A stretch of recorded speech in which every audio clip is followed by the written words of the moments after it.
Malin Kundang atau cerita bahwa pendeta bawang merah? Pernah, Ibu.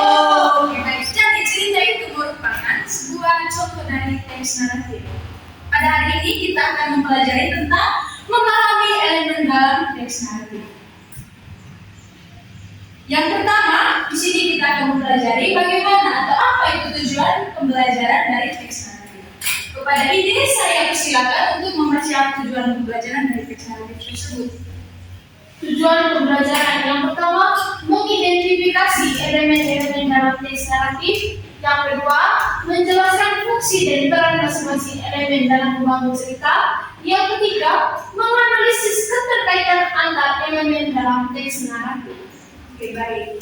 Setelah Indi sudah membacakan apa itu tujuan dari pembelajaran teks naratif, mungkin teman-teman semua juga harap untuk memahami tujuan pembelajaran dari teks naratif tersebut. Yang berikutnya ada pengertian dari teks naratif. Jadi, adik-adik sekalian, teks naratif ini adalah teks yang menceritakan suatu peristiwa atau kejadian dengan tujuan untuk menghibur, menyampaikan pesan moral, atau menggambarkan pengalaman-pengalaman yang sudah kita lalui dalam kehidupan. Terus yang berikut ada elemen dalam teks naratif. Jadi elemen dalam teks naratif meliputi ada lima elemen dalam teks naratif. Yang pertama ada tema, tokoh dan penokohan, ada alur, latar, dan ada sudut pandang. Yang pertama itu tema. Kepada Ista, saya persilakan untuk membaca apa pengertian dari tema. Yang pertama, tema. Tema adalah ciri pokok atau kata utama yang menjadi dasar cerita. Tema membantu pembaca memahami pesan yang ingin disampaikan oleh penulis. Oke, baik. Adik-adik, setelah teman kalian Ista sudah membacakan pengertian dari tema itu, sekarang kita masuk di pengertian yang berikutnya itu adalah ada tokoh dan penokohan. Jadi, tokoh ini adalah pelaku dalam sebuah cerita. Sedangkan penokohan adalah cara penulis menggambarkan bagaimana karakter tokoh tersebut melalui tindakan, perkataan, dan pikiran. Jadi seperti yang Ibu sudah tanyakan kepada kalian yang pertama tadi di awal, jadi tentang cerita si Malin Kundang. Jadi tokoh dalam cerita Malin Kundang itu ada siapa-siapa saja menurut adik-adik? Saya Menurut ini silakan. ada Malin Kundang, istrinya Malin Kundang, dan ibu. Oke, baik. Sepertinya kalian begitu mengetahui ya bagaimana sekali cerita itu tentang Malin Kundang. Semoga kalian itu tidak seperti Malin Kundang. Ibu. Yang berikut ada alur. Jadi alur di sini itu adik-adik adalah urutan peristiwa dalam sebuah cerita yang terdiri dari orientasi, komplikasi, klimaks, dan resolusi. Alur ini dapat membantu membangun ketegangan dan minat pembaca yang membacakan isi alur dari cerita yang dibuat. Berikutnya adalah latar. Di sini adalah latarnya itu mencakup waktu, tempat, dan suasana yang menjadi setting dalam sebuah cerita. Latar memberikan konteks dan dapat membantu pembaca untuk membayangkan bagaimana sih situasi dalam cerita tersebut tanpa mengetahui secara langsung atau melihat secara langsung itu bagaimana terjadinya itu sebuah cerita. Tetapi dengan membaca atau dengan cara membayangkan saja ini bagaimana latar dalam sebuah contoh ceritanya, pasti kita sudah membayangkan bagaimana sekali situasinya dalam cerita tersebut. Penjelasan yang berikut ada sudut pandang. Jadi adik-adik sekalian, sudut pandang adalah posisi atau cara pandang penulis dalam menyampaikan cerita, seperti orang pertama, orang ketiga, atau orang kedua. Sudut pandang ini dapat mempengaruhi cara pembaca memahami cerita. Berikutnya ada keterkaitan antar elemen. Jadi adik-adik, dari setiap elemen yang sudah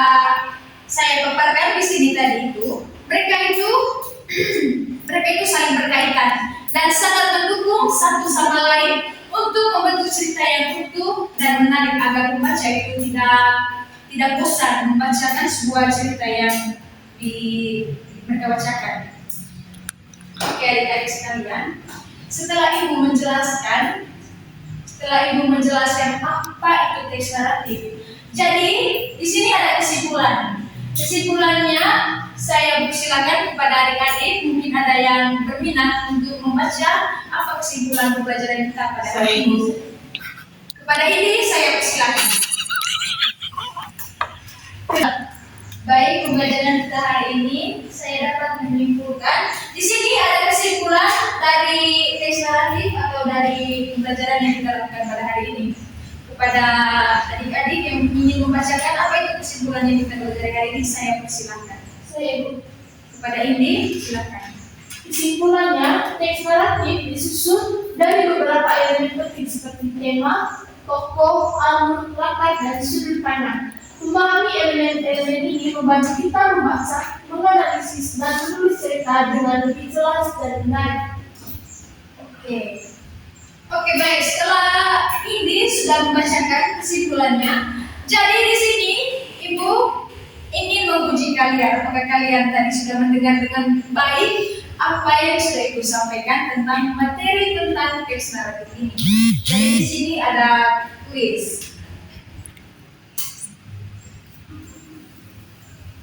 Soal yang pertama, apa yang dimaksud dengan tema dalam teks naratif? A. Tempat terjadinya cerita. Sabar ini, jangan terlalu apa sudah namanya? Apa sudah Ista? Jangan terlalu terus ini.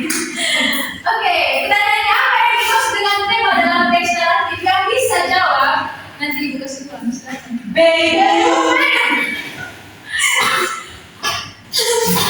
Oke, jawaban yang kalian jawab itu sangat tepat.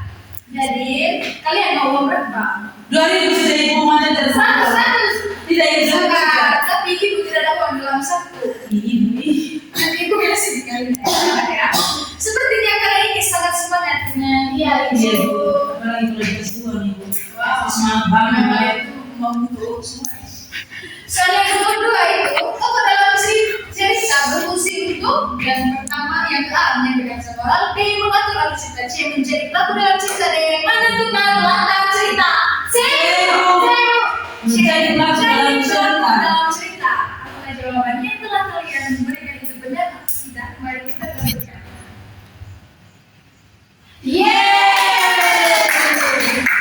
Adik-adik. Hadir Ibu. Sabar ya Ustaz. Ada soal yang ketiga.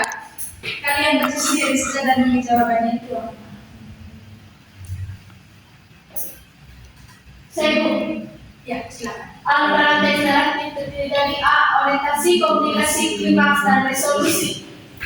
Mari kita buktikan jawabannya juga kita.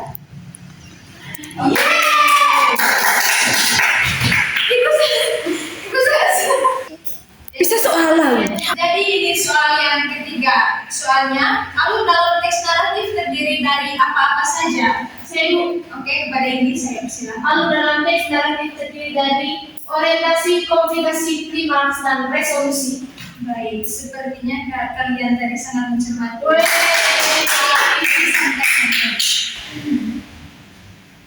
Oke, baik adik-adik, kuisnya kita pada hari ini sudah selesai dan pembelajaran kita pada hari ini sudah selesai.